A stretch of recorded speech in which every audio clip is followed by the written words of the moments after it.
Why can't I get jacked?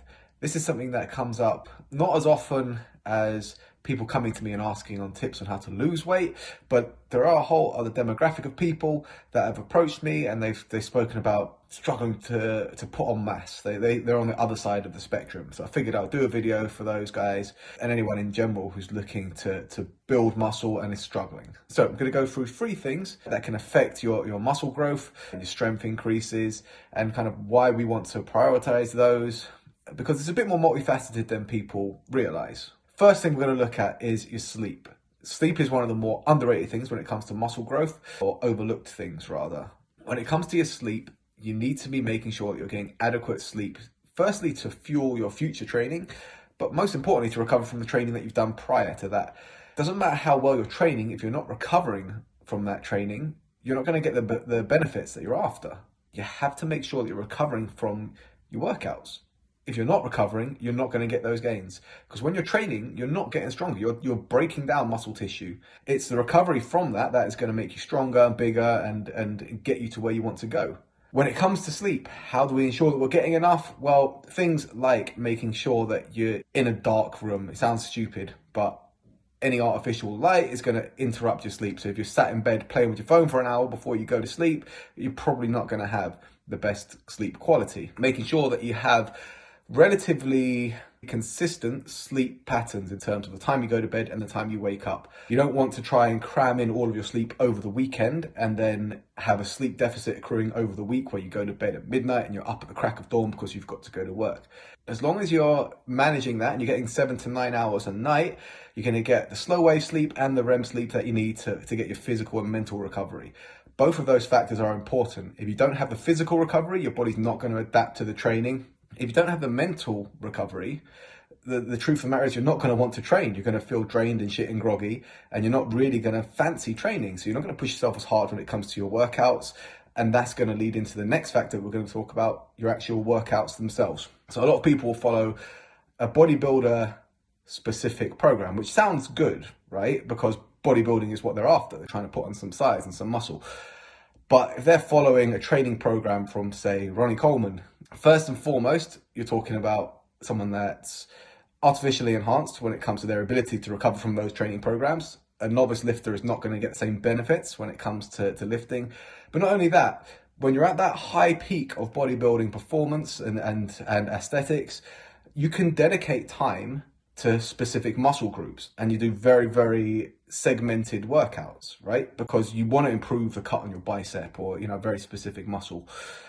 When it comes to someone that's looking to put on size, you're not at that stage yet, but you need to be focusing on individual muscles so much. You're trying to go for overall mass increase. So my recommendation for people that are trying to bulk up, don't worry about the splits, the bodybuilding splits that are very, very specific. We want to go for a lot more generalized compound lifts to activate as many muscle groups as possible. So you're talking things like your squats and your deadlifts and your bench and anything that you can do that's going to get a big response. Worry about the supporting exercises after you've hit those main ones.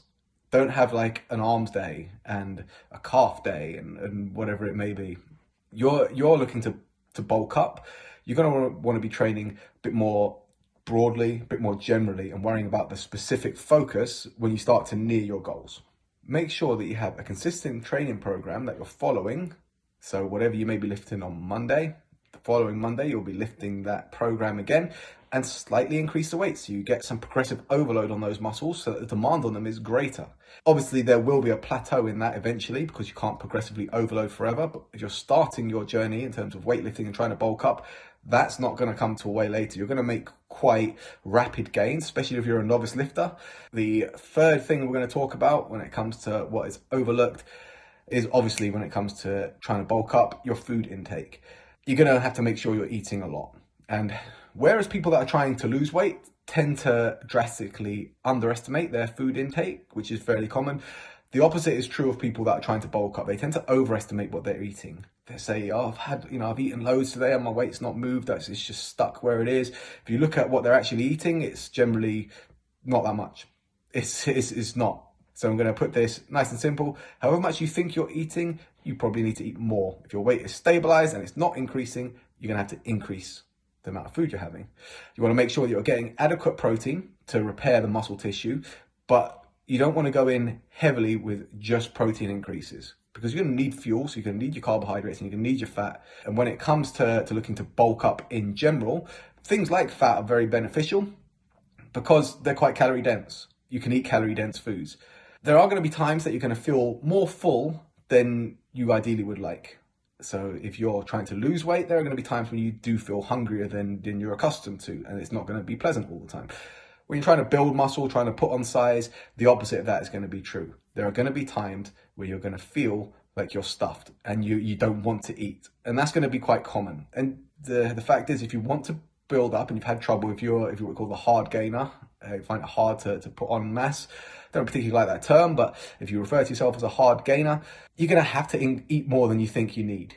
There are ways you can do that. So look at calorie dense food like nuts, things that are not particularly filling, but very calorie dense. You can overeat those very easily. So they're the kind of food that I would tell people to be cautious of if they're trying to lose weight. When it comes to trying to put on mass, those are the kind of foods you want to gravitate towards, because you can eat a handful of nuts and you've got a couple of hundred calories potentially if you've got a big enough handful, and you feel no fuller for it. And you can get the extra calories in. So nut butters and things like that are going to be your friends. And it's just extra calories that your body's going to need when you're trying to bulk up. So there you go. Those are my 3 tips for when you're trying to bulk up. Make sure you're getting enough sleep. It's one of the most overlooked things when it comes to putting on size and putting on strength. It's the fact that people are just not giving themselves enough time to recover from their previous training. So the training suffers and they plateau and they don't get the response they want. You need the sleep, you need to repair your muscles, you need to repair your mind so that you're motivated to train hard and pursue your goal. Make sure that your training is following a pursuit of progressive overload. Compound movements are the way to go until you start to get closer to your goal. Then you can start breaking things up and looking a bit more specific about individual muscle groups.